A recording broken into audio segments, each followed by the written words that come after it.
Thank you everybody for being here today. I wanted to make some special thank yous earlier on than later. So I wanted to thank all the wonderful organizations that are here today that helped me put this together because I couldn't have done it without them. I would like to first thank North Bronx Central Hospital, Gloria Bent, and all those who are part of North Bronx Central Hospital. I would like to thank Mr. Hernandez for allowing us the space. I would also like to thank Shaniqua from Miss Abby's Kids. Woo woo! I want to say and Palms Upon My Hand, which is a domestic violence organization fighting for the rights of women. All right. Crusaders for Children, who are doing a whole lot for our youth and making sure that they are safe.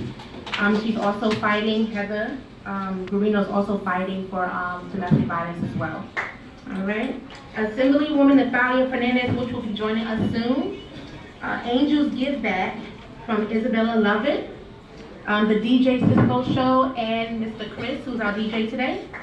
Give it up for him. Style by Miracle, our youngest advocate.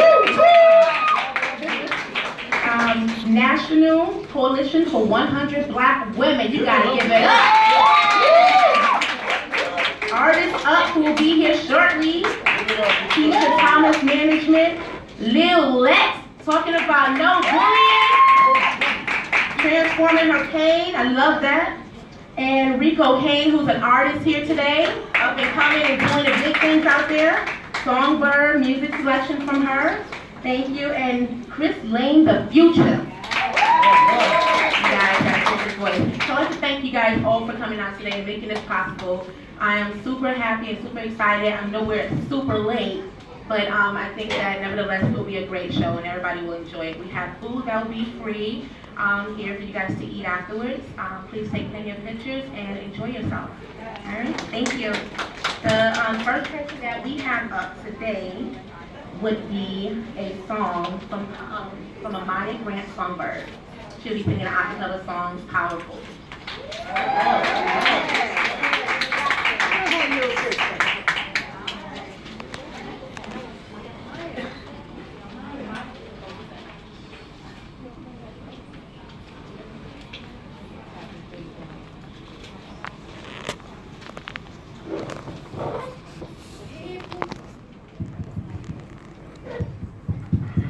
Hello? Can you hear me? Yes. People been talking about it. We won't just stand here in silence. Can't stop the fire from rising, rising. Whoa, whoa.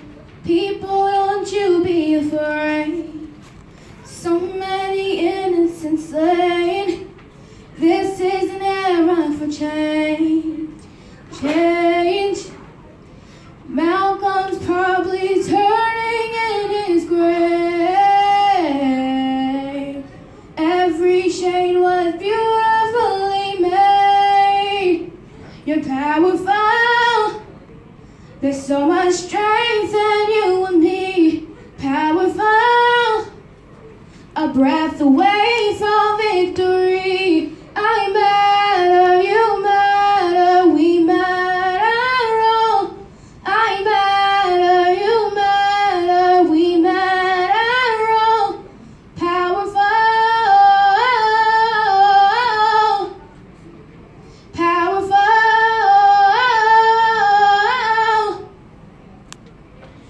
I see a colorful future where skin don't define any human.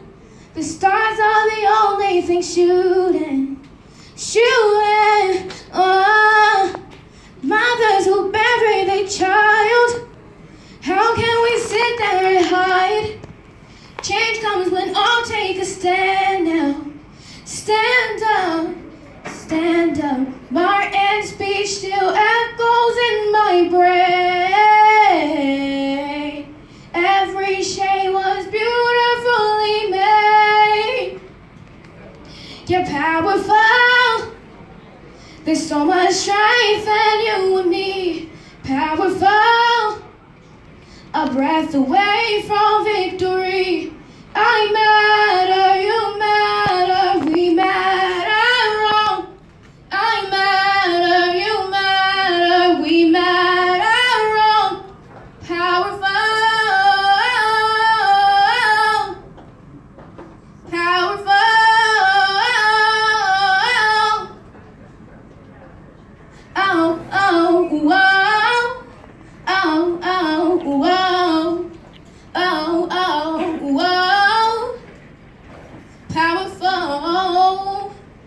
There's so much strength in you and me.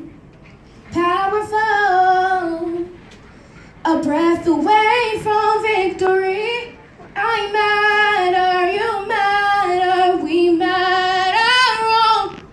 I matter, you matter, we matter. Powerful. Powerful. Powerful.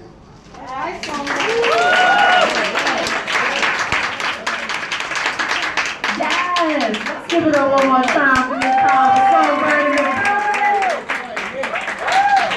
Listen, we in community every day, and I didn't introduce myself earlier, but my name is Shaniqua Charles. And again, I'm just really excited to be here in a room full of such beautiful people. And hey, these young people are on the front lines every single day, all right? So give it up for the young people in the room that pick up that mantle when our arms get tired, that hold the torch when we don't have the strength to, and that give us the reminders that every single day we got to get up and do it for them. All right, amen, amen, amen. All right, so listen, next up, we getting ready to bring up Papa Freedom Youth, if you will, but co-founder and beloved husband to Miss Monique Riley. We have the Dream Like Martin inspirational message coming from no other than Joseph Riley. Let's give it up.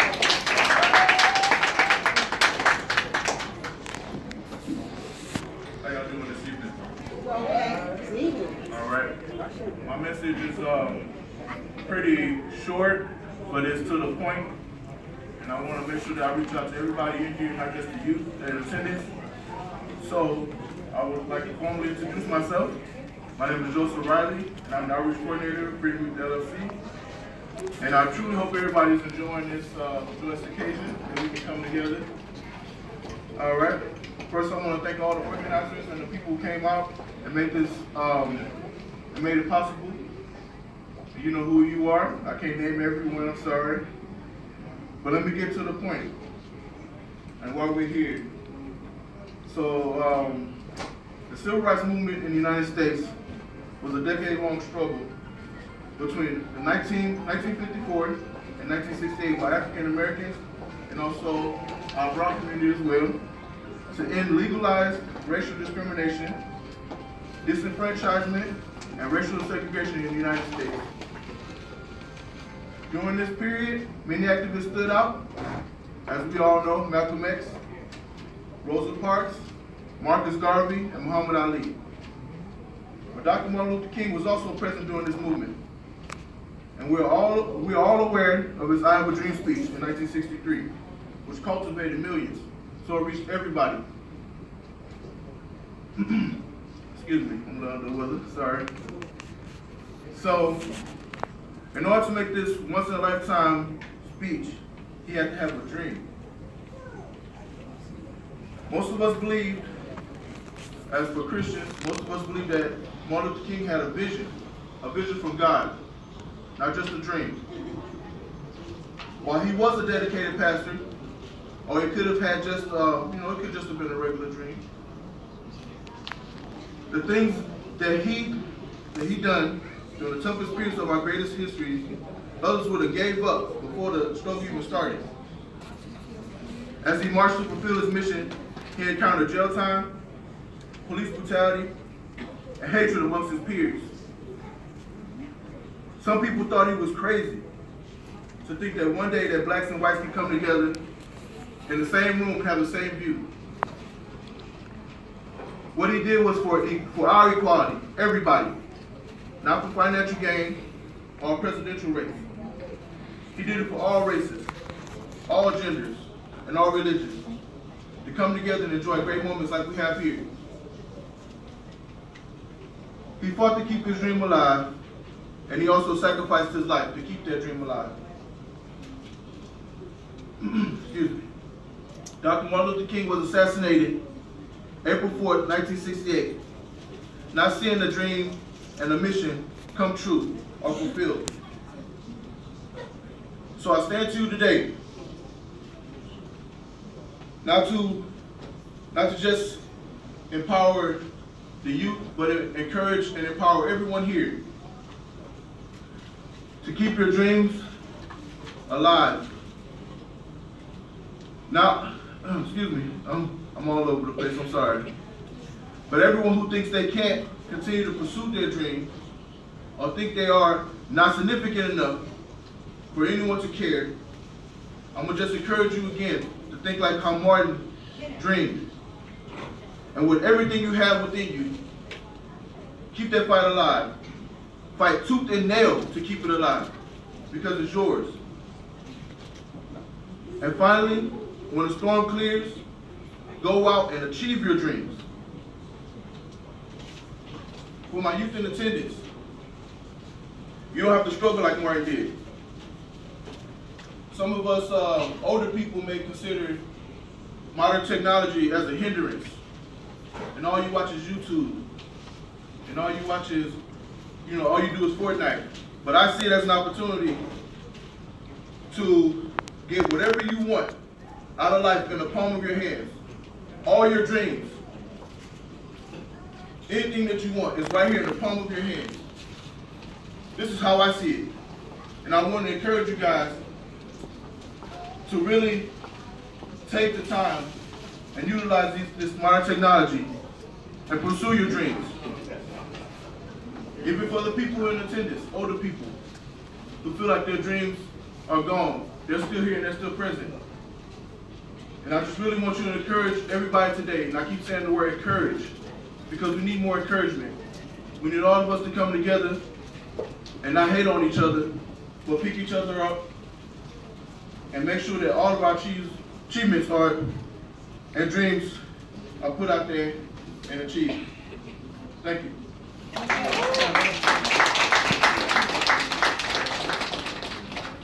know y'all can give it up better than that. All right, thank you so much, Mr. Joe Riley. Now, hey, listen. If we don't stop for 1 second and acknowledge the teamwork that it takes to make everything possible here in this space, we've held many events here, and this hospital continues to open up love and pour love onto us. As a matter of fact, if I could share a quick story, my mother, who died 7 years ago, 8 years ago next month from cancer, was treated in this hospital for nearly 20 years. This was her hospital. And the first event that I did here was her anniversary date, celebrating Black history and her life celebration here in that very same hospital. So, we're responsible for that in this moment. And what we're gonna do is have them come up and speak to you. And as the CEO of this beautiful establishment that cares for community, fights back when they try to close them down, fights back when they take away things that we know that our hospital needs, is the CEO, Miss Katrina Contreras. Please give it up for her.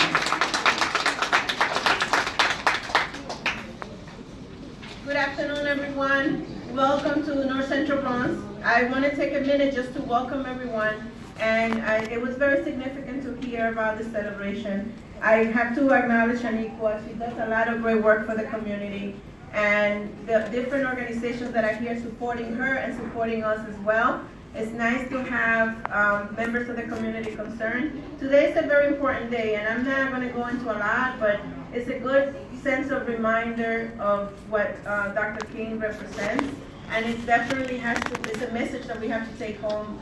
We usually just, especially in our busy lives, we don't take a lot of time to stop and think of the meaning of certain things. And being in the community, organizing, being part of some significance, making a difference in everybody's life is important. And it's important for us, it's important for the kids. This is why this organization, Freedom Youth, is very important for the message that they're bringing, and it's a good reminder for us that we have to be there for the youth. They're there, they're not only going to be there later in the future, but they're the ones that are going to shape our future, shape everything that represents what we're standing up for today, that we're fighting for today. They are going to continue the legacy, and that's important. So we have to be supportive of them and encourage them and teach them. Not everybody learns the same, but we gotta be there for them so they can understand the importance of all the hard work that everybody's putting together. Because we all come together most of the time for something. We have to stand for something, we gotta support each other, but we gotta bring the youth with us and help them understand why everything is important, why history is important, why history is important for the future, for the decisions that we make when we stand for something. So please, when you see the youth, try to make them understand. Not everybody's at the same level. Just because they seem to be distracted doesn't mean they don't get it. I explain it to them in the level so they can understand, because guess what?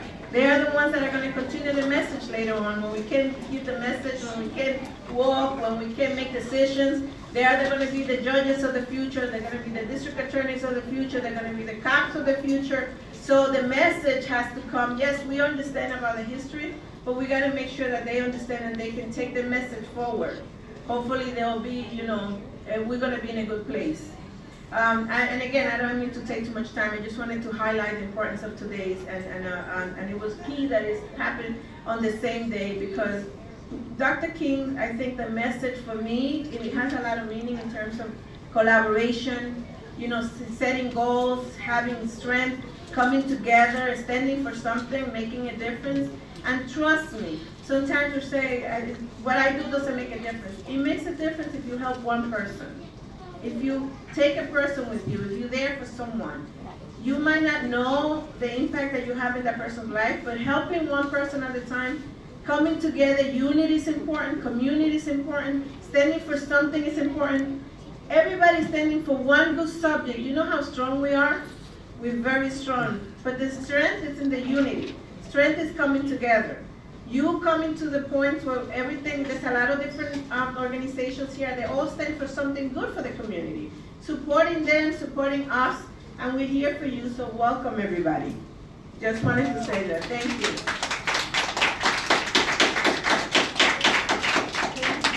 Now I know you can give it up a little bit better for her than that. I'm going to be a constant reminder of how much energy you need to be sharing out here today. Thank you so much, Ms. Christina. We appreciate it. And I want also for the folks to give another warm round of applause for this gentleman right here, Mr. Alex, because without him, you wouldn't be able to hear us, see us, and they make sure that everything is put together for us. Miss Bent. Here's what I need to say about Miss Bent. We served on Community Board 7 together. We served in community together. At 5 a.m., if I have something on my mind that is troubling me, she calls me and we pray together. And every time she calls me and sheds a word of love and light over a situation, it works out. Did y'all hear that? When she shares a word of love and light in the form of prayer, it works out. And so earlier I mentioned to you that when we came to this hospital, the reason that we knew it was here, there's a great team. If it were not for the three of them, it would not be possible. But we knew that the love was here because Miss Bent brought the hospital out into the street and let us know. And so I need you all to give her a warm round of applause as she comes up to give her speech to you guys, Miss Gloria Bent. I know y'all will give it up a little bit better for her than that. Don't make me get my belt, y'all. Don't make me get my belt. Good evening, everybody. Good evening. Party. Welcome to North Central Bronx Hospital. This is the core of the community. This is a community hospital. And why we are here today, just to give that dream of hope, togetherness, unity. If there's a spill with anyone, we just have to turn around and say, you know what, I forgive you. Because guess what? If the person was dying or dead, we would be all here. So if you're alive, so why can't we just work together in unity? If there's a little blur, just say, God, we got to work together in unity. Because in unity is strength. My name is Gloria Bent. I'm a registered dietitian. I worked at North Central for the past 29 years. It's going to be 30 years. Jacoby, North Central, and the clinics. My last stop is in the community. And you know why I love the community? Because I see everything that happens. And when it happened, I saw the changes. Losing weight, you lose weight because of what you start eating healthy. So today, I just want to talk to tell you about eating healthy, just a small number of it. Don't get frustrated. When you get frustrated, then you go depressed. Then you get depressed, what has happened? You end up in the mental institution. So the eating ties into it. So today, as we celebrated Martin Luther King, he had a dream, and the dream is for us to keep healthy, work together in unity. Because if we don't do that, it's not going to work. Right. And by the grace of God, we've got to do it. We've got to do it. Because guess what? Eating is the core of everything. Everything you eat. If you don't eat, you can't live. Right? So think about have that gas in the car. So I'm so glad that we are all here today to celebrate Martin Luther King and to celebrate us working together, moving forward in unity. So my 2 words is just work together in unity. If you need help, call. If you need help, call someone. Don't get depressed, don't get frustrated. If someone step on your toe, just say, hi, you step on my toe. Don't get into a squabble. If someone move in your space, say, hi, you know this is nice space. Can I share it with you? Because it don't make sense to come out here and we don't go back with anything. We have to go back with something. So this is a place of love. This hospital is a place of love and unity. So thank you all. Listen, take something home. When you're going, you have a word. You know, remember? Word is what? Power. Unity is what? Strength. And we all going to work together. Thank you so much for your time. And we'll see each other in the community. Have a great day.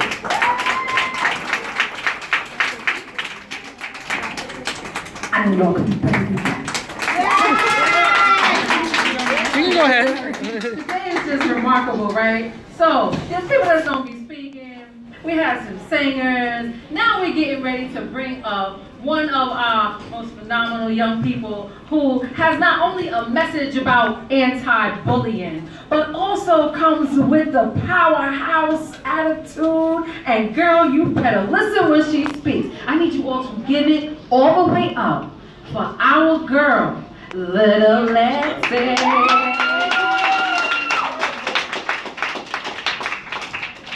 I know y'all can do better than that.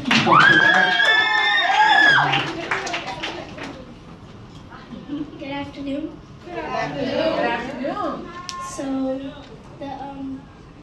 So I'm gonna do a rap. It's about anti-bullying because I was getting bullied in school for now 3 years.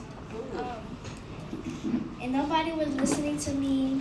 They kept on pushing me down the stairs, pulling my fingers back that I had to get a brace. And they kept on like pulling my hair.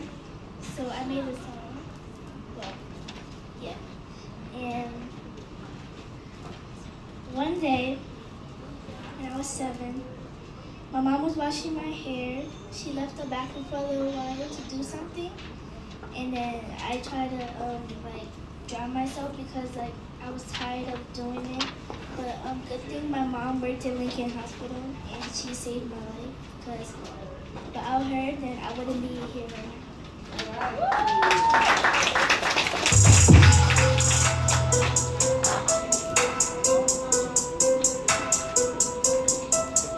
Tell your parents you can't mess with me if you wanted to. Oh. Tell your parents you can't mess with me if you wanted to. Cause I model and I dance and I get good grades in school. After class, catch me in the lunchroom, just me and my crew. Drinking chocolate, mocha, sharing snacks, cause we're really cool. Had a talent, so it's cool. Like a person, but the bear. I'ma give y'all time to laugh, cause I don't really care. When my brain is my fire, I can conquer anywhere. I'm little less, I don't gotta flex. I'm not like the rest, yeah I know. You ain't gotta tell me, I know I'm the best. At the show, I'm the host. You ain't nothing but the guest. Every day's a fashion show. By the way that I be dressed. Tell your parents you can't mess with me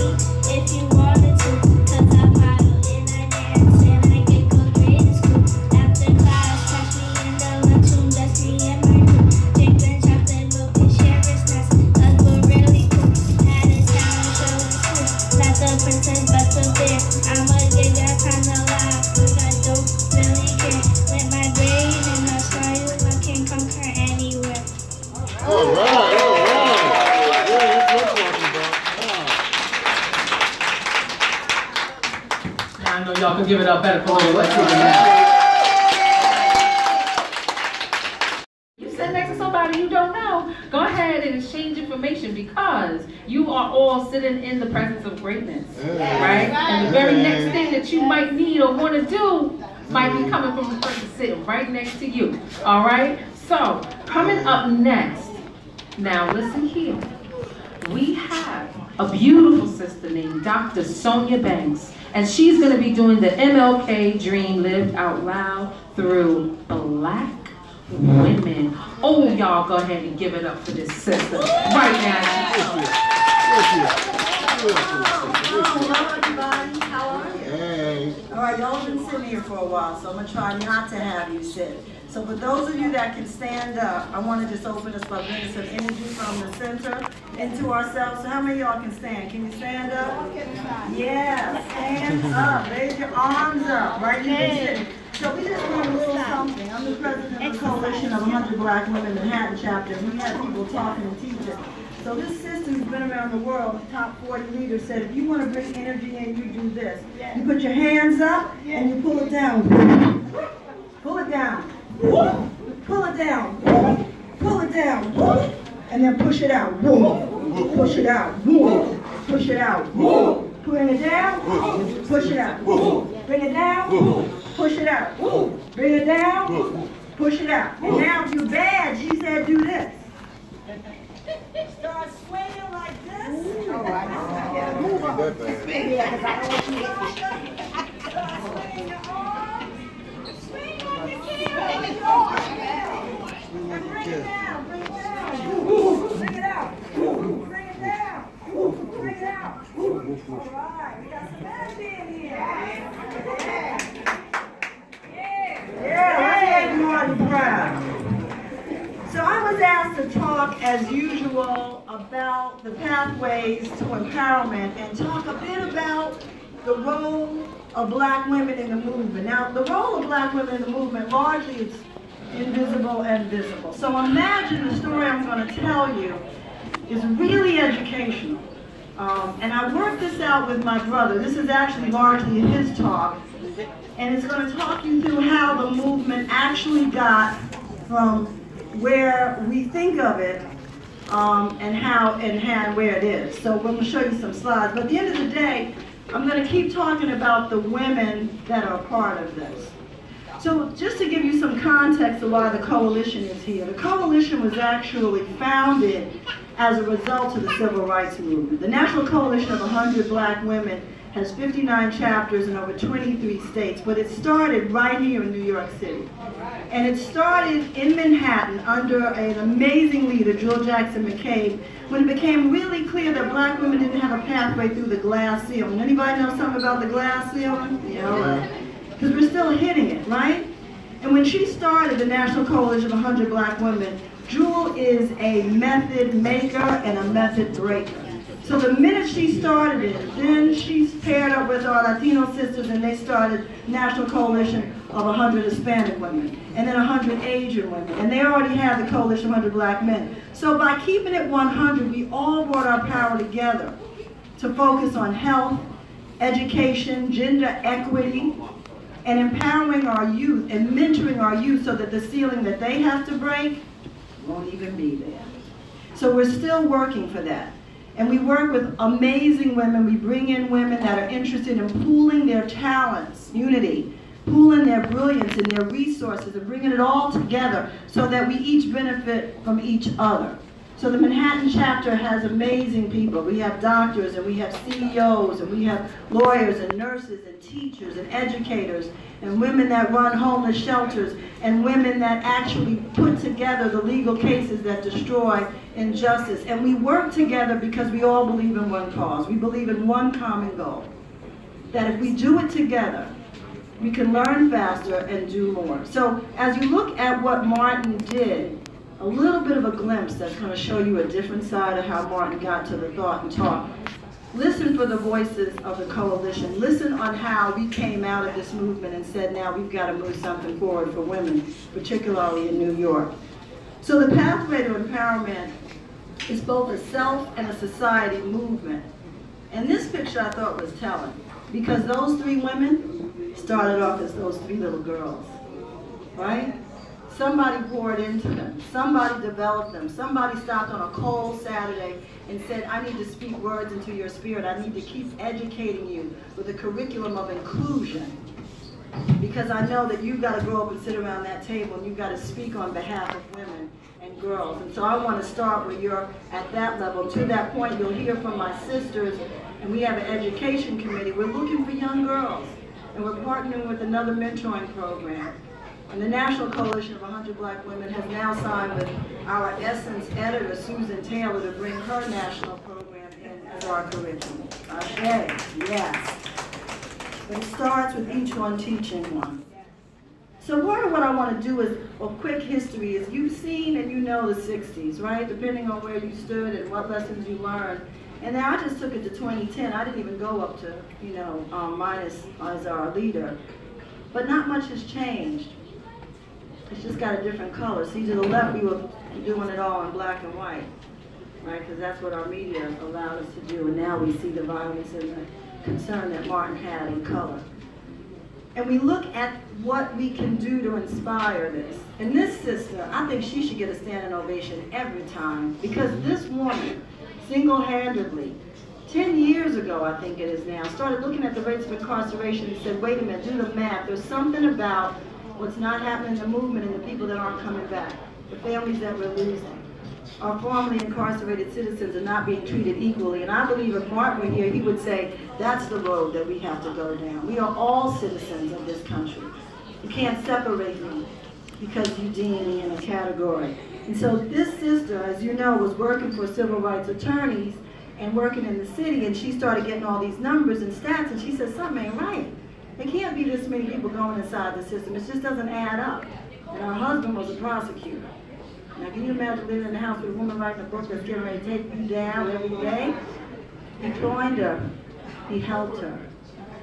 And Michelle Alexander was the forerunner of us starting to talk about incarceration differently. A black woman who decided something isn't right. I'll lose my job. I'll lose my name. I'll lose whatever it is. And she started in Chicago, President Obama's actual city, and said, enough is enough. It is the new Jim Crow. It is the new place where we are now jailing each other, and there's more to come. So I had to bring her up because she is the theme for a lot of what we look at in our lives. And we've already seen who's gone down and what's gone down. When my brother gave this talk in Chicago, Walter Scott, the police officer that shot him in the back, the captain was fired. Everybody on down lost their job, as they should have. They should have lost more, but that's my opinion, don't take me. The captain was sitting in the audience and came up to him and started talking to him. Forgiveness, community. He lost his job, he had to learn. Shooting brothers in the back is not a good thing. You're gonna lose your job, and you should lose more, but at the end of the day, he was in this talk, and he started a pathway of reconciliation to understand the injustice he was overseeing. So don't ever give up on anybody. Here's what we know, the changing face of America, this is what everybody's afraid of. If you look to the far right, in the year 2060, the entire country will be in a place where white America is a minority at 43%. Around 2040, it's going to be closer to maybe 50. In 2030, it'll only be like less than 58%.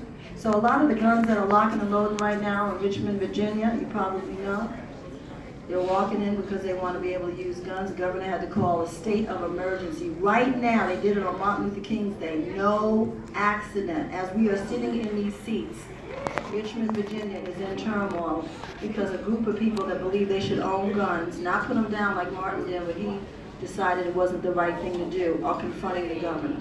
And I believe they're confronted over that statistic right there. That if we take away their guns, where will their power be? If you're not raised in love and you're not raised in unity, then you go to violence. So I'm concerned about that. I'm concerned that we're still telling these stories.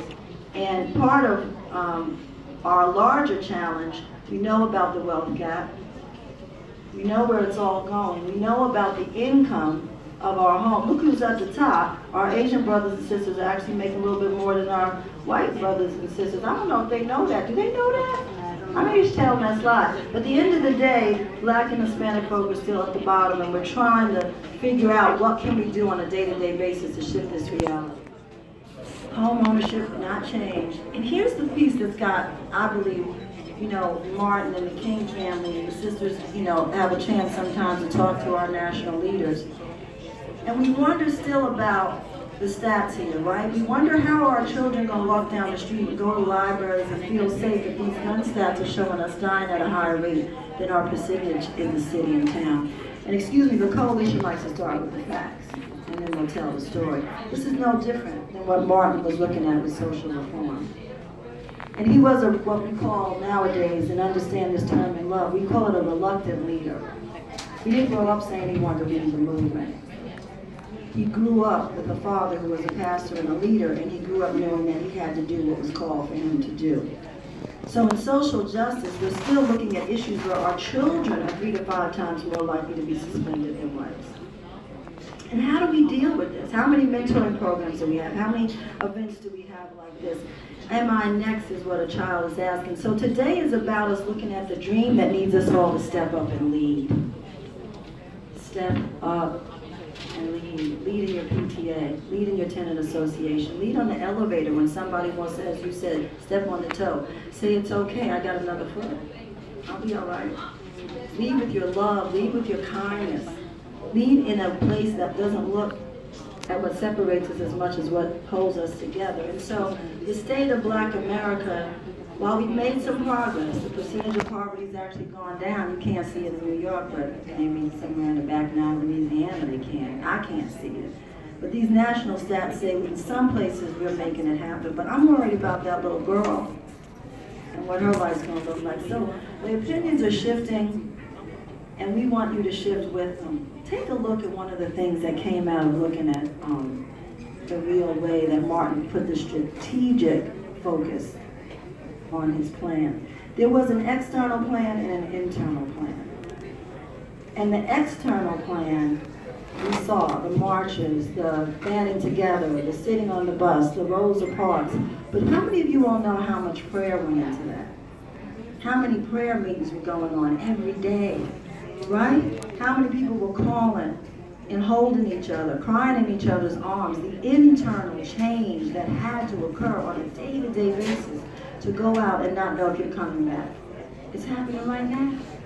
But often when we think about the walk and the movement of social reform and the civil rights, we don't think about the internal journey.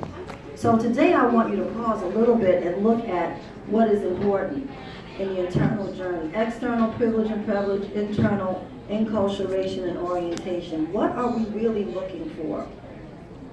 We want you to take personal initiative. That the dream lives in you, it lives in you every day. It's when you smile, it's when you pray, it's when you meditate, it's when you decide to give love, it's when you forgive. That personal initiative is the first act of social action. It is revolutionary to be kind when somebody is mean. Revolutionary to love yourself when you don't feel like it. And internally, there is a psychosocial shift. There is a cultural shift that happens when you care that way. So we want you to stay with that. Everyone know that part of the movement came from Gandhi? All right, so check this out.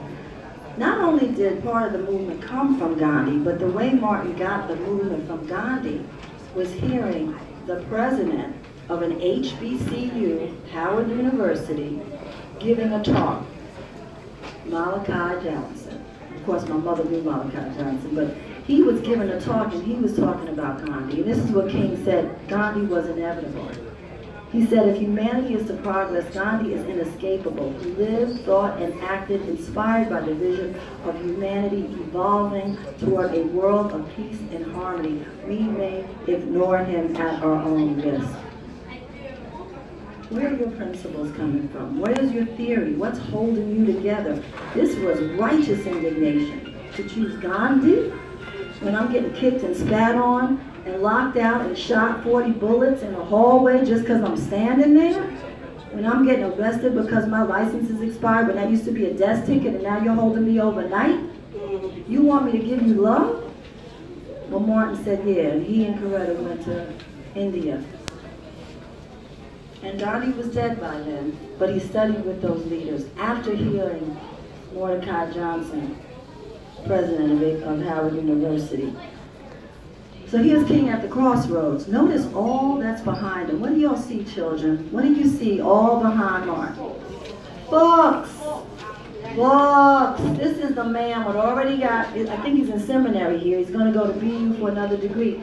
The man is so educated, 4.0, right? An alpha man out of Morehouse. And he is holding on this book. Look at all these books and reading, because basically, he said, prior to reading Gandhi, I had about concluded that the ethics of Jesus were only effective in individual relationships. The turn the other cheek philosophy and the love your enemies philosophy were only valid, I felt, when individuals were in conflict with other individuals.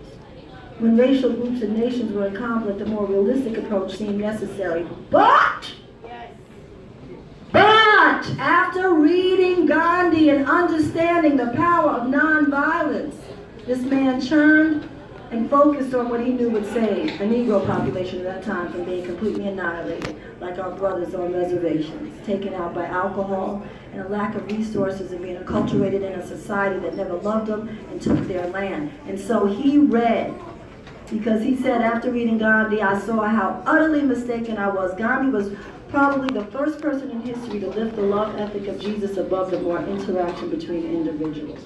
You got to read, y'all, because a smart leader knows when they're in crisis, and they take whatever is going to work to save their people, and they integrate it into their belief system.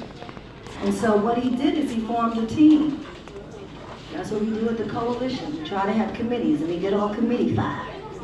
Because if we let everybody's resource lead, Martin actually relied on Mordecai Johnson speaking in Philly at a Quaker house about Gandhi. And he listened to that and said, that's it. And then Benjamin Mays, y'all know that man? Historic figure. I didn't know he did all this. Benjamin was the intellectual capacity. He gave the data, he kept writing. And Howard Thurman had already been to India for 3 years. And Martin used to call Howard at night. That was his mentor, to keep him on the straight and narrow. James Lawson, down at the bottom, he was a missionary in India and had been studying and worked with him. And y'all know about my boy Bayard Rustin. He just about wrote the entire movement. He wrote the handbook for the civil rights movement. This man who lived in a time when we didn't like the fact that his gender and the way he showed up in life was a little bit different than what some of our Christian folk wanted. If we had not had Bayard Rustin and Howard Thurman and Benjamin Mays and Mordecai Johnson and James Lawson, the movement would have been a march. The movement would have been a couple of women getting locked up for sitting on the back of the bus. So sisters and brothers and children, notice who your friends are. Get them to help you. Work with them. A leader doesn't have to know it all. I am useless. The only thing I do in the coalition often is help people keep the trains running. Where am I supposed to be? What am I supposed to be saying? I rely on these women to bring it. Know who your people are. And that's why the movement was so strong. And behind each of those men were amazing women. And there were women that partnered. Rosa Parks had to do it because Rosa Parks was the media savvy voice. Many a black woman had been arrested on the back of the bus. But they picked Rosa because they knew Rosa could be in front of a camera and speak and be heard. So let me take you through it so we don't spend too much more time. There are two principles. Martin had to choose one. Anybody know about ahimsa and satyagraha? So ahimsa says loosely, it means the absence of violence, either by thought, word, or deed. It's a positive sense. It implies compassion and cosmic love. It's a mental attitude. And satyagraha is actually what we do in the movement. When we have that peace and that joy, we can push out. We can sit at a Woolworth counter and have people spit on us and pour urine on us and kick us for hours and days because we rehearsed it 1,000,001 times, but because we had a ahimsa on the inside. And oh, by the way, that guy Lawson at the bottom, if you weren't able to sit when they were doing those rehearsals for Woolworth counters and take the beating that we were preparing you for so we could actually change what happened in the Woolworth counter, y'all following me?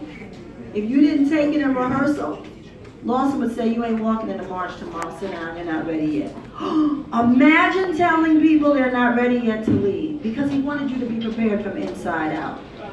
Is your movement moving from inside out? Or are you just standing and marching and signing petitions and going to meetings? Where is your internal corridor?